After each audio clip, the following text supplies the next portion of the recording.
have Joey Seiberlich. Seiberlich. Sorry. Tough German name. Nobody says it right. I'm so sorry. So Joey is a managing partner in the Valde group.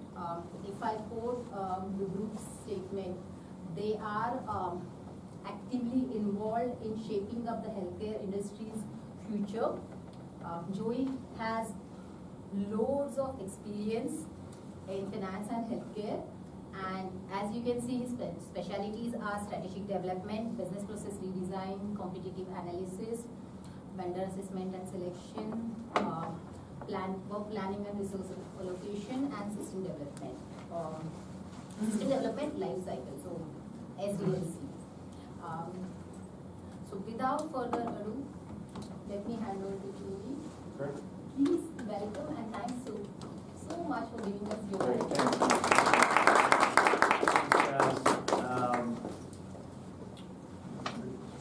Okay, there we go. So guys, welcome. So, quick question. I was here last semester. Who was here last semester, last time I spoke? That's great because if you were here before, some of the slides may be the same. But, so luckily everyone's all here new and make it interactive. So, we get more out of it, more, we kind of connect and talk, ask questions and make comments and have perspective. So, so today the topic is going to be management consulting in 2018 and beyond. So, so a couple of things we'll hit. So, who am I? What's my background? And why did I get into consulting? Why am I still consulting? We'll do a couple of things around defining what the services are, what the key trends are, both industry and technology, what's out there, and then kind of the most important kind of what do I do about it. So, it's all the information's great, but then what do you take and use it to your advantage. So, and if there's any other topics you guys want to hit, I think we're here till 12:50. So I tend to talk lots. If I run long, let me know. But if there's other things you want to hit, let me know. So who am I and why am I consulting? So like you had said, so I'm a managing partner in a firm I started back in 2012. I started my consulting career at Accenture. So I was there for about 7 years. Went back to, and my whole plan was originally, I didn't know what I wanted to do when I was graduating, so I was like, I'll get into consulting, learn some things, and get to see a bunch of companies in a short amount of time, stay for like 2 years and move on. So, so that was, I started with them in 1996, and I'm still in consulting, so I decided I liked it. The reason why I liked it was, for folks that, how many grad students versus undergrad? How many grad students? Okay, how many undergrad? Okay, great. So it's kind of half and half. How many of the grad students, how many have worked in consulting in the past? Okay, so we got a couple. So, so the reason why I ended up deciding that I like consulting as a career is the variety. So you learn a lot in a short amount of time. We, the first couple of years at Accenture, I probably worked with 4 or 5 different companies, getting to see kind of the variety of it. Versus some of my friends that went into industry, which is great. You have your slice of your job and you kind of know your job very well. But you see a slice of it versus a lot of times in consulting, you're doing a lot of different things. So I decided that I like that. More background about me, married with 4 kids, 16 down to 9. So, like you guys, I don't sleep a whole lot these days, but that comes with the territory. But part of your decision process, I think, and we'll get in a little more detail, but what I learned was I started with a big consulting company, which was great. My time with Accenture was phenomenal.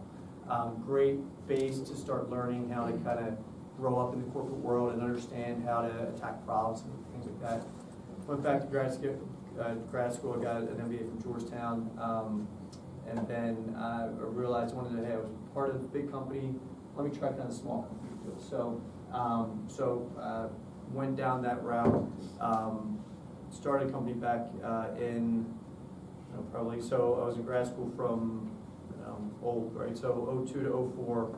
And then started a company a couple years after that, sold that back to my business partner, and then I started my company in 2012. So I realized that for me, I liked the smaller company feel. Both large company, small company has its advantages, and we over a beer, we can talk in a little bit more detail about the pros and cons of each, but I just liked the creating a company, creating value, creating something that wasn't there before. But it was a good progression for me where I started with a big company, got that expertise, understanding, and how to run projects and leverage that for something a little bit more entrepreneurial. So, so that's a little bit about my background. So, a couple questions I'll throw out there, folks. So, what is consulting? So, when you have to explain to your parents or friends, what consulting is, what are some of the words that you guys use? What do you think? Just shoot them out there. Anyone, don't be shy. Problem solving. Problems. Who was that? Good answer. Problem solving. Okay, so you're a problem solver. Advising. Advising. Good. We all love the doctors for business. Doctor for business. Good. That's one. Yep, I like that. I have a healthcare background, so healthcare consultant, so I like that. Managing or facilitating change.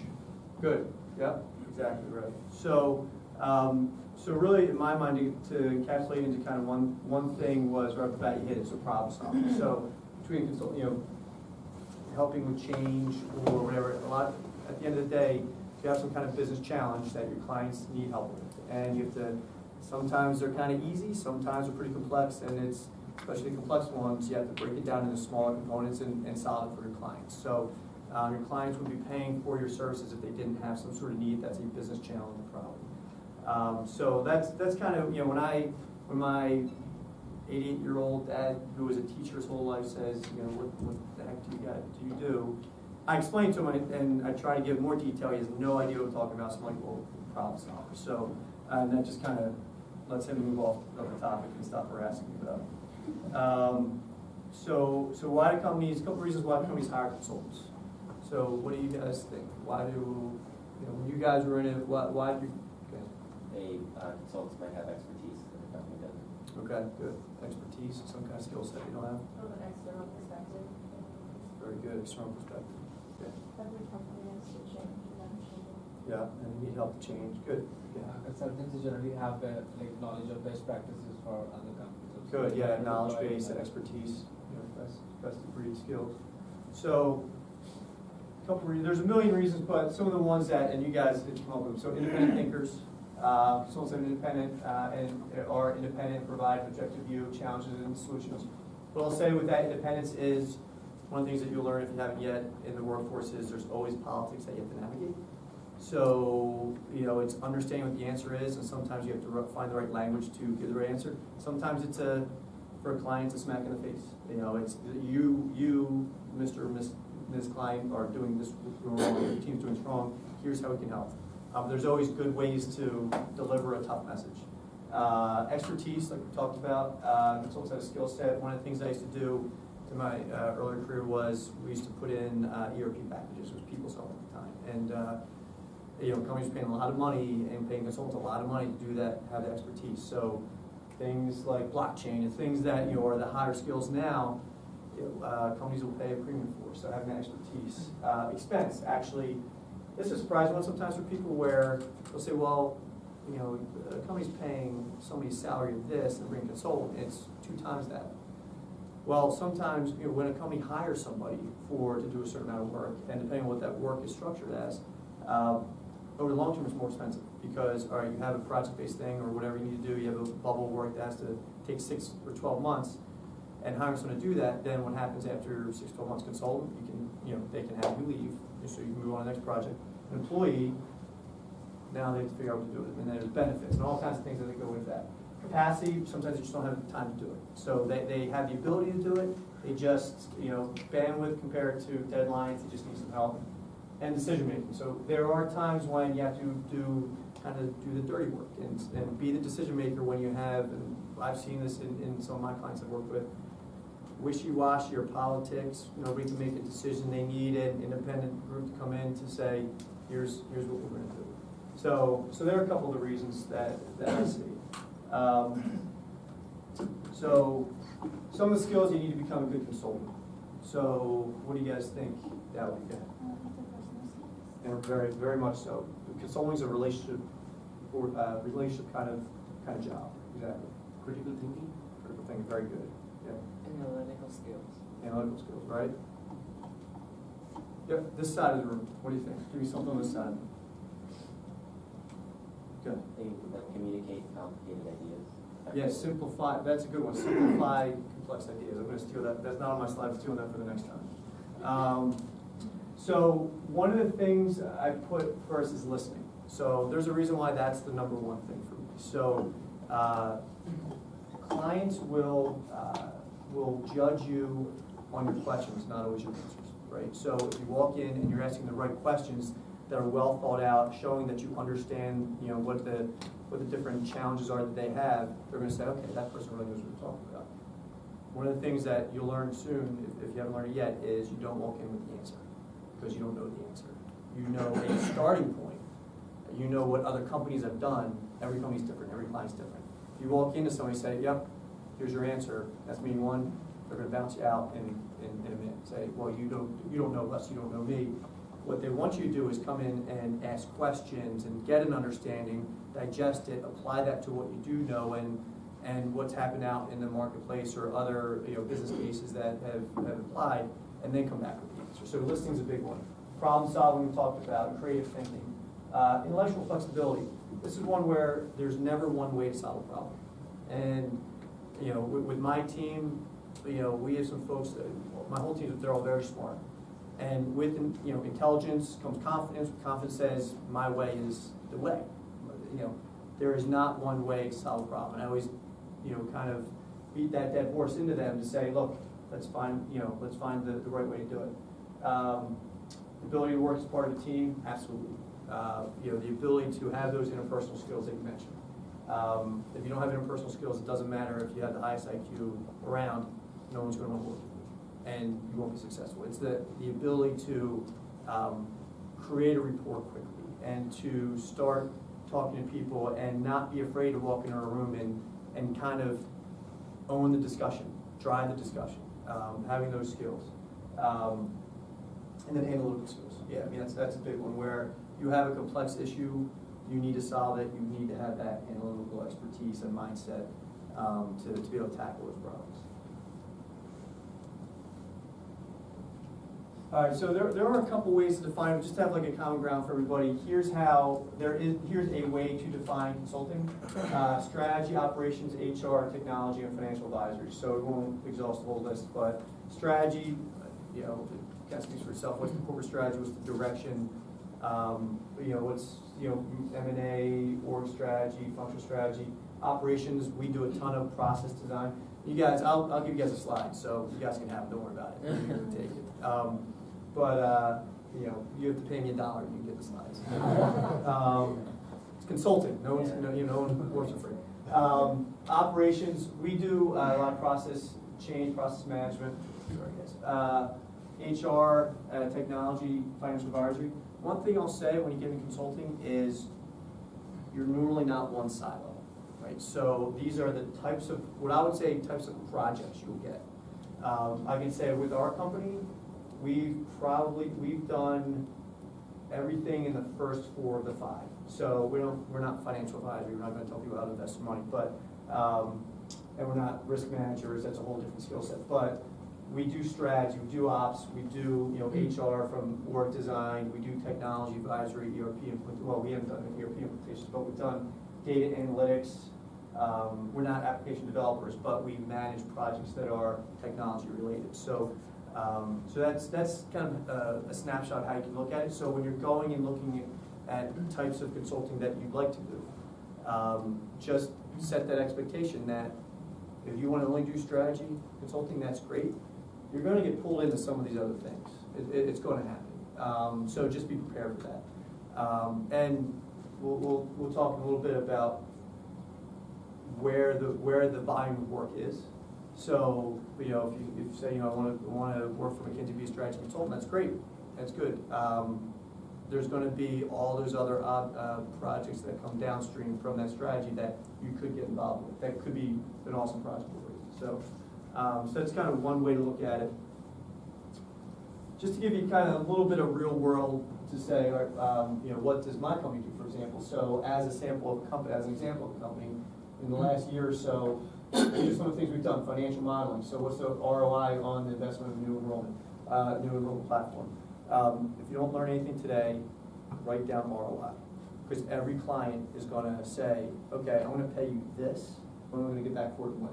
So the more you can talk quantitatively, even to non-quantitative people that own a budget that are gonna pay for your fees, they're quantitative enough to say, okay, I understand I'm gonna invest $1 million, and I'm gonna get $2 million back.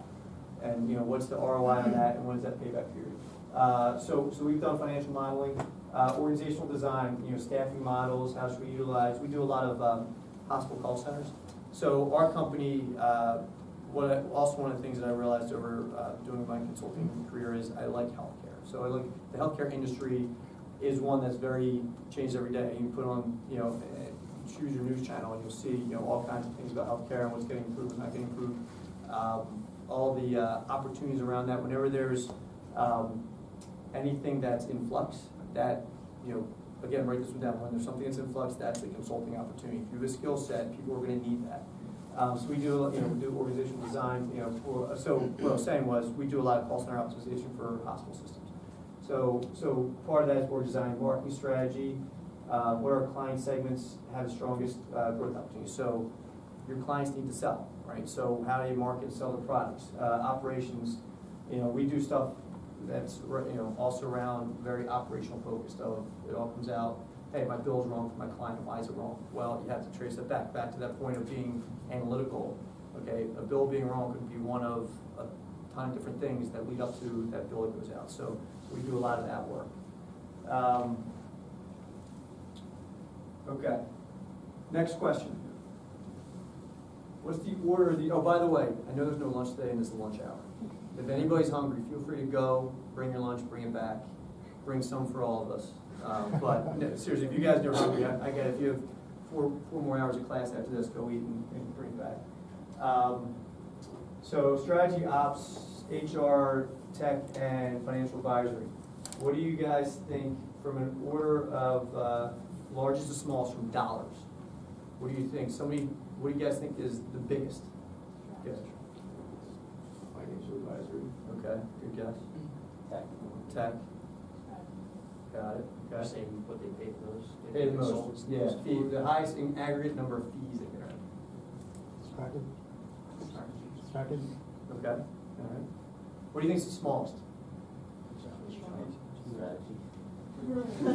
Yep. See? Strategy. This is fun, isn't it? Nobody's right. Or everybody's right. We'll see. So I would break down. So some of the numbers are a little dated. Sorry. So I didn't get 17 numbers yet. 2016 industry was valued at $251 billion with annual growth rate 4.1%. But if you look at the segment breakdown from a fees perspective, if you think about, so strategy, here's why I know you said strategy. You're just thinking strategy fees are high. McKinsey's fees are high, right? But think about it this way. So strategy, you have one project, and then there's probably 10 projects that come off of that strategy from an ops perspective, right?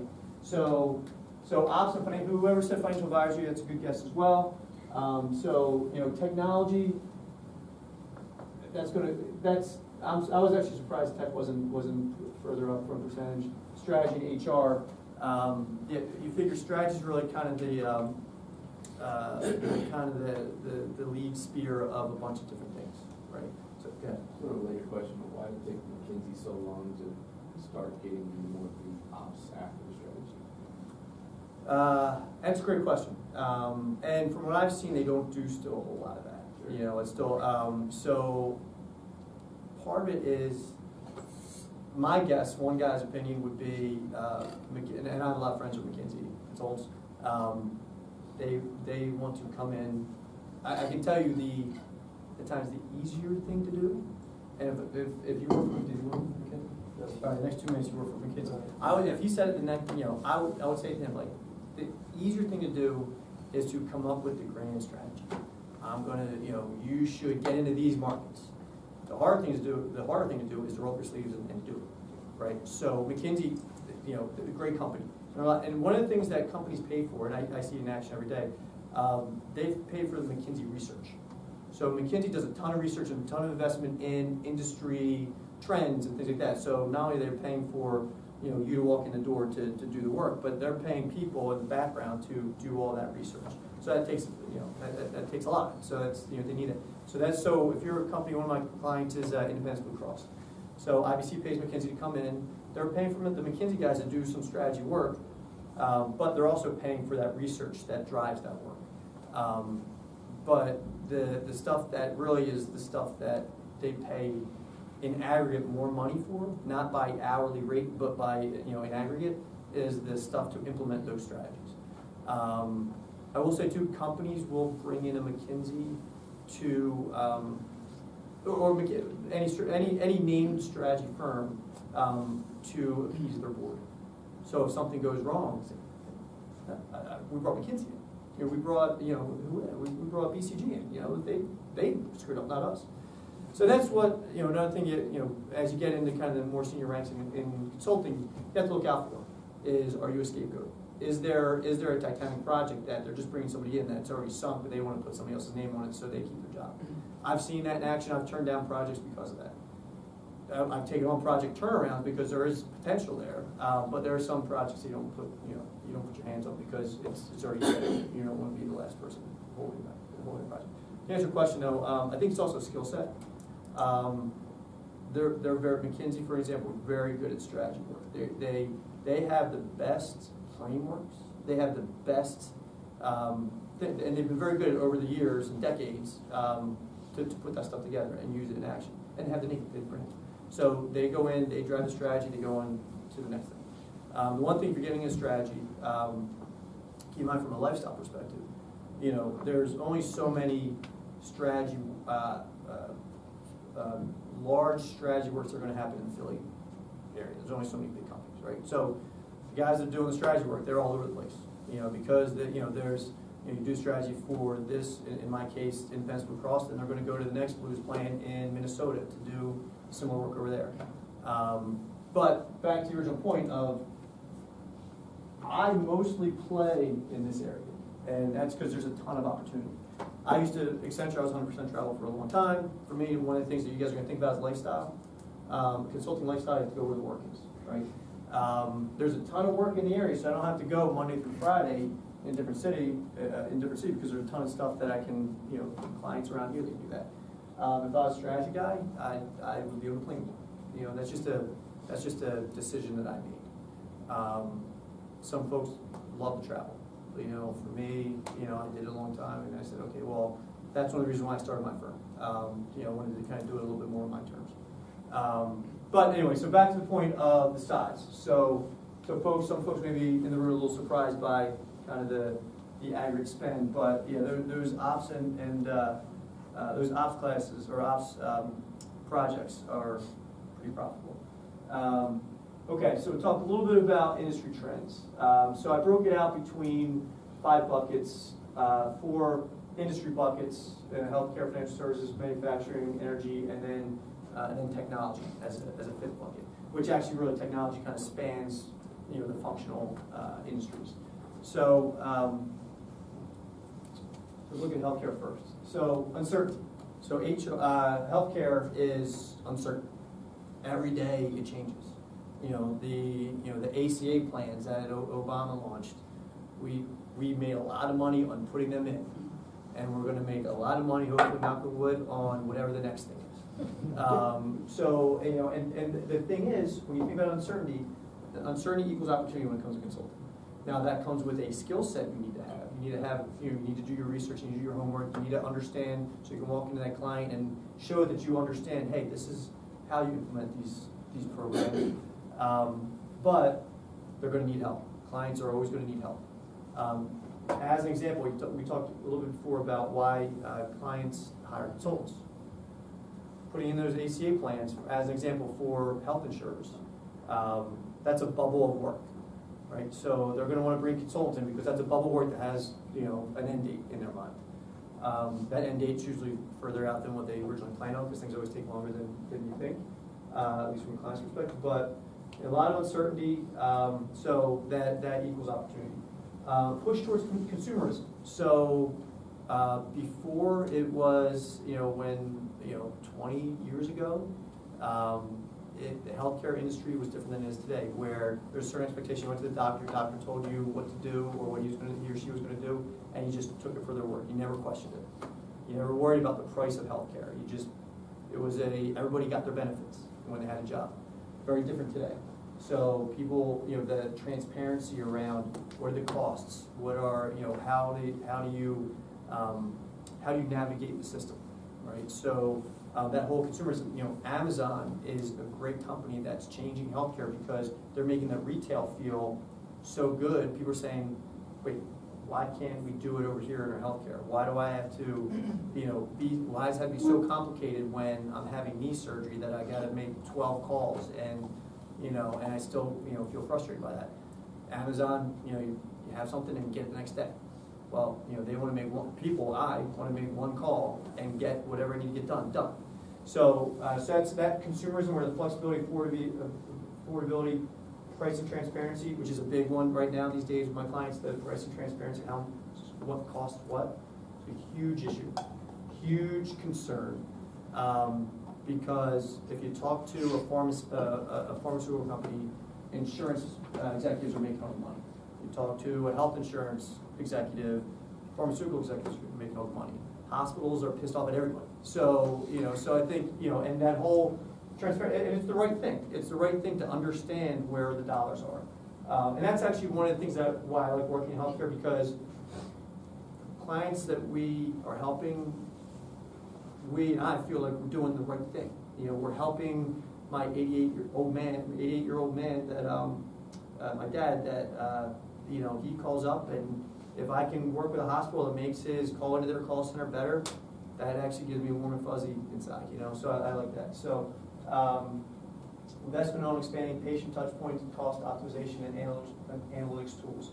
Yeah, that whole cost optimization is big. That patient touch points and telemedicine and getting to people and increasing access to care, for a number of reasons, whether it's a financial barrier, whether it's a geographical barrier, getting out to everybody to have a better healthcare experience is a big one, and it's always going to continue to increase.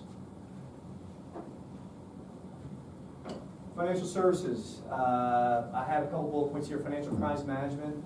You guys see every day, with 10 minutes. Okay, we're going to be quick. No surprise, some of the lean processes that not only financial services but others, trying to get things leaner and meaner. I talked before about the Amazon effect. It has an effect on everybody, but it definitely affects the manufacturing as well, where, why can't I get my materials tomorrow? So those, supply chain types of things and improving is impacting manufacturing. Creation of new business models with use of technology. Energy utilities, I'll run through a little bit of this, how they went from these big centralized generation of energy out to distributed models, and new renewable energy is an obvious one. I want to stop here a little bit of technology. So technology drives everything, right? So I'm not a pure heads down technologist, I would say. I'm more on the business side, business process side, but you have to speak the language of technology if you want to work. So IT strategies, where if you walk to a company 20 years ago, you got technology to do this over here, you got technology to do this over here, they didn't talk to each other. Everything talks to everything now, and you have to have everything talk to everything. So that whole IT architecture and strategy. Robotics. Company as archaic as Independence Blue Cross has bots and has automated types of things that, when I think of robotics, I think of the little vacuum thing that goes by itself. What's it called? I don't know. Yeah, exactly. But no, they actually do it for, it's basically automatic business processes. Cybersecurity, huge. Blockchain, huge. So this is one that I added that I didn't talk about last time. Blockchain as an example of you have to be up with the new technology. Now, Bitcoin, it's 10,000, 17,000, down to 8,000. That's craziness, right? But the backbone behind those things is something that's not going away. So blockchain, they're just scratching the surface on that. So things like retail architecture, pharmaceuticals, that functionality of blockchain, get smart on that. So that's one that if you can talk intelligently about that, there's going to be applications that people are trying to figure out. Like, we know this is awesome. How do we apply it to different industries? So that's one. So, okay, and this is where we'll end it. So, what should I do? Talked earlier about networking. Huge, right? Networking is huge. I can tell you, and I sat in your seat when I was at undergrad. I went to James Madison and grad school at Georgetown. Sit in your seats, like, how do I get a job? Well, you gotta have that relationship. If you're in consulting, especially, you have to have that relationship. You gotta, go to those job fairs, which I know aren't paid, but talk to as many people as you can. Have lunch with people. People want to talk about themselves, right? So go have lunch with somebody and ask that person about what their job is. Knowledge, staying current with industry and technology. So you have to understand. You got to do your homework. Every day I have to do my homework. I have to learn new stuff. I'm 44 years old. If I don't learn new stuff every day, I'm already a dinosaur. You guys know more about blockchain and Bitcoin than I do, and I got to get smart on it. So exceed client expectations. This is one that's just fundamental. It's under promised, over delivered, right? Always go above and beyond, because especially when you're a consultant, you're out and part of my job is sales and finding a new project for my folks. If they do a good job, they're going to take us again for the next project. Lastly, always be interesting and relevant. This is whether you go into consulting or not. Interesting and relevant. They're the things that you want to be. So when you build that rapport with that person, how do you become interesting and relevant? Well, the relevance is easy because it's research. It's just reading periodicals and things like that. Interesting, just walk in and have stuff to say. Walk in and have a perspective on things. Clients come to me all the time with, what's your perspective on this or that? I got to come up with one, and if I don't have the answer, you have to find ways to, kind of gracefully answer that question. But you have a perspective. Clients don't want you to just be a yes man or a yes woman. They want you to have a perspective. So be interesting and relevant. Okay, so I think I'm close to time. Any other kind of questions, perspectives, concerns? I'm scared about finding a job. Go ahead. What are the most notable differences between working for Accenture versus TUMCP? Good question. So Accenture, any big company has more resources, right? So if I needed a meeting scheduled, I had someone that would schedule that meeting. If I needed someone to, I have, a 50-page PowerPoint document that I have to create. I have people that I could always pull in to help. And it was a little bit more of a bigger company, even though it was consulting. It's a little bit more of like I had my expertise. The difference in small company, which is why I love it, is that you get a piece of everything, right? So, when you talk about rolling up your sleeves, you roll up your sleeves to do everything. So, whether that's, and the thing I like about it is, not that Accenture was like this, but any big company's like this, but we're very non-hierarchical. So if I hired you yesterday and you start today and you have some great ideas, we're going to use your ideas. Where if you're a bigger company, there's just a longer chain of command, for lack of a better term, from the newer entry people to the senior partners.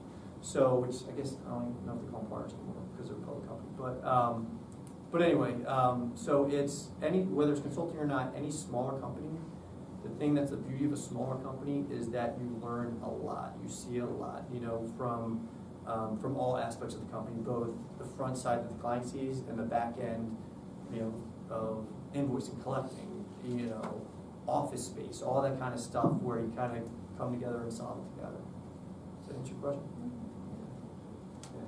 So the last point you mentioned, exceeding client expectations, and that allows you to grow business level. But with a smaller firm, how do you build that pipeline, establish projects that are staggered in a way that you have the resources to complete, but you also have enough work for everyone? Yeah, that's a great question. So as a small consulting company is also rely on consulting companies. So buddies of mine that work with at Accenture, a couple of them started their own consulting companies like I did, and we all kind of rely on each other to set it. Well, because there are some times when it's all about balancing supply and demand.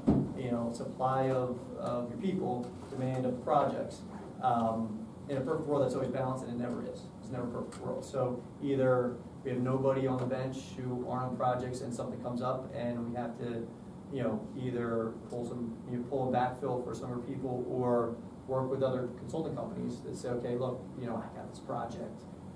Give some folks that are pretty smart that can help, and vice versa with if I have somebody on the bench or a couple people on the bench that are in between projects, And someone could approach me, or I approach them and say, hey, look, I got some folks available, anything good. And the bigger companies say they don't do that, but they do it as well. It's back to the network. It's instead of like the person-to-person networking, that's company-to-company networking. That's part of my job too, is to make sure that we are pretty well networked in the Philly area and outside in other areas. But that's how we manage that. There are times when I have to go back to a client and say, we don't have you right now. Then my step B and my step 2 is, okay, well, does this have to start right now? Can we start in 2 months? Or can we start in a month? That gives me a month or two to help find resources. And from a hiring perspective, I always have folks in the pipeline from hiring. One of the things that larger companies can do is absorb hiring into the bench.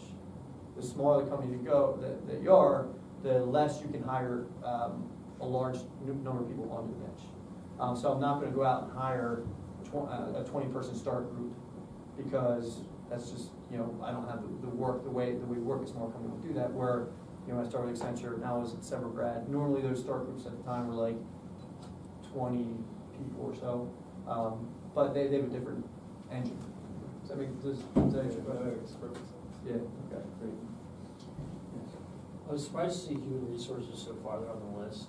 Why don't companies like Accenture or Deloitte get more into human resource, specifically employee benefits? Because there's a ton amount of money there. Yeah, that's a good question. I mean, I think, so they will get into work around from an HR, they'll say they'll have an HR practice, but it's more employee processes and systems. From a benefits perspective, that's definitely an expertise, right? So, certain companies are known for certain things. So, I need, a benefits consultant.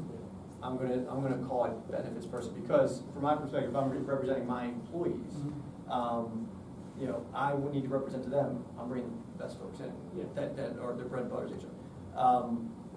Why don't they build that capability? I mean, it's kind of it's a good question. I think it's kind of a fundamental. You can't spend all your dollars in every direction. It's we're going to pick this lane and go. Be very good at this lane. That's what Accenture, as an example, is very good at. They pick a lane, they go, and they do it well. Just curious, because a huge part of HR now is technology implementations and HRIS systems and things like that. So I'd imagine there'd be some crossover from that perspective. Be a nice opportunity for these firms whose sole purpose is to make money. To make more money. No, that's a great point. I actually see it, just from what I've seen, coming the other way, where like ADP is a payroll system. They're coming more the other way into, they're not just a payroll system, they have a term for it now, because we have ADP with doing payroll. They have, they're always selling you, selling you other stuff. But it's like a people management model where it's kind of all aspects of that. So instead of kind of the management consulting going that way, I see the payroll systems Kind of branching your out. business. Yeah, a little bit of overlap. They do some things that technically we'd be competing on, but it's really more based on that kind of benefits side. We won't do benefits stuff. Yeah. A more Can I go? general question. Okay.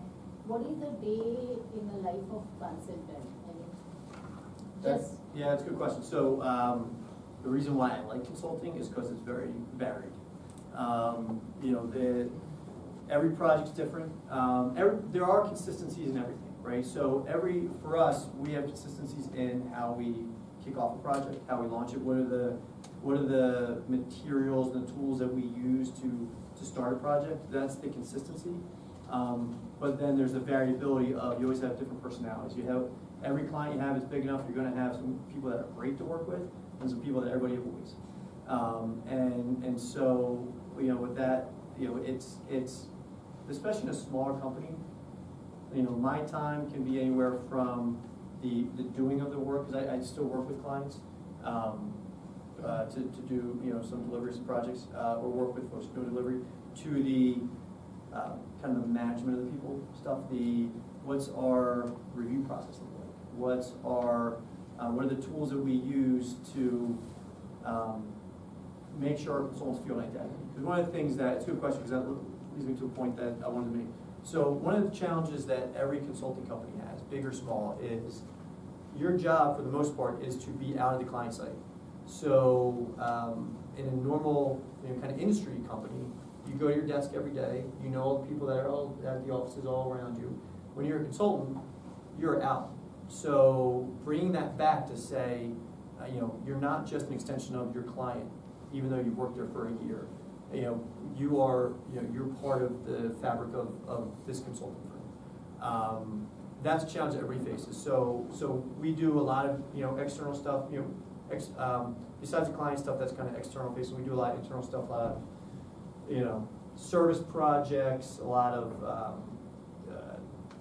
reasons to get together, fun social events, so things like that. But back to your question of a day in the life, somewhere in my day, every day there's something that includes client delivery, people issues or people things we have to work with, and marketing sales.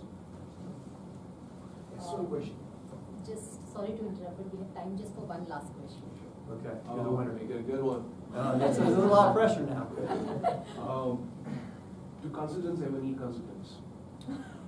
Do consultants have consultants? I mean, as in Meaning, how do consultants learn to be Yes, consultants? no, it's like you are a consulting firm, but have you ever felt the need to hire an external consultant to help you grow into new markets or to solve any operational issues or say HR issues? That's a good question. So yes. So we're kind of lean and mean. Because we're a smaller firm, but we do. I do hire. So for example, we have a firm that we use that we consider a consulting company that does kind of corporate coaching. And I can tell you, like the bigger firms hire. It's all about your expertise, right? So anyone that, and something too to keep in mind too is it's fine to tell a client what you do know and what you don't know. Right. The best way to get respect from a client is not to act like you're everything to everybody, right? If you can say, hey, you know what, this is what we do well, and if they're trying to do something that's really not in your bailiwick, then say, you know what, that's really not us, but we can help you find someone that can do that. So the reason I said it is because we need help, internally, and we, get back to like payroll, our ADP relationship, we have consultants come in. When we launched our 401k plan, I don't know how to do that, and I had to spend my time on other things, and other things that kind of make us money. 401k thing, I brought the ADP guys to come in to say, okay, how do I launch this for my folks? So yeah, so consulting companies need consultants. So I know we have to go. I can stick around for a little while. Folks have questions. If not, good luck this semester, and I'll hopefully see you guys again soon. Yeah.